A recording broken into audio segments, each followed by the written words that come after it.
Now, the former chair of a charitable trust who described a Cardiff man infected with HIV as thick and a moaner has said the language he used was totally inappropriate and disgraceful. Peter Stevens was chair of the McFarlane Trust, which was set up to help haemophiliacs who contracted HIV and hepatitis after receiving infected blood products. Well, our reporter Stephen Fairclough has more. Stephen, this happened some time ago, didn't it?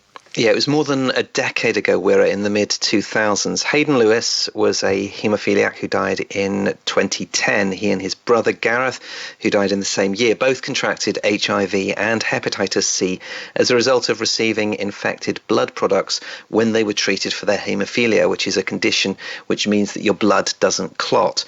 And as part of the inquiry into the infected blood scandal across the UK, Peter Stevens has been giving evidence. He's a former chair of the McFarlane Trust. That's a body which was set up by the government as an independent charitable trust to help people like Hayden and Gareth Lewis. What comments did he specifically make about Hayden Lewis? Well, these were comments that were made in emails which Hayden Lewis later saw. Hayden was a campaigner against the injustice of becoming so ill after being given infected blood products. He often wrote to the McFarlane Trust and Peter Stevens to ask for information and to challenge the support that was being provided to people like him. After receiving one such email from Hayden Lewis, Peter Stevens wrote to another trust member saying it's irritating that somebody so thick can come up with such meddlesome suggestions. Peter Stevens was asked in the inquiry today about that message. Was it appropriate for you to describe a beneficiary of the McFarlane Trust, someone infected, someone indeed whose brother was infected, someone whose wife was infected, so someone whose personal circumstances can only be described as deeply tragic, as thick? Totally inappropriate. Why did you describe? This is disgraceful use of language. Gordon, Clark, Martin and I went to Cardiff and met with Hayden and Gareth and apologised for the use of our language, for what we said, and the apology was accepted.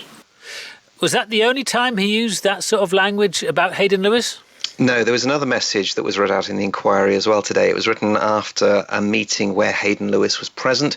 Mr. Stevens wrote to a colleague saying, "What a monumental waste of time, not just this afternoon, but all the previous hours spent nurturing that group of moaners." He was asked about that too by Jenny Richards, the QC, who is the counsel to the inquiry. But was it your general view, as this email might suggest, that the partnership group meetings were a monumental waste of time and the beneficiaries participating in it were a lot of moaners? Not all the time, no. But some of the time? Some of the time. Peter Stevens told the inquiry that it had been a difficult meeting with people who wanted more services from the McFarlane Trust than the organisation had the funds to achieve. He said they expressed their anger at us rather than the government, and in the end it became trying on our patience to listen to personal attacks. He said he was accused of lying, but he didn't know what it was about.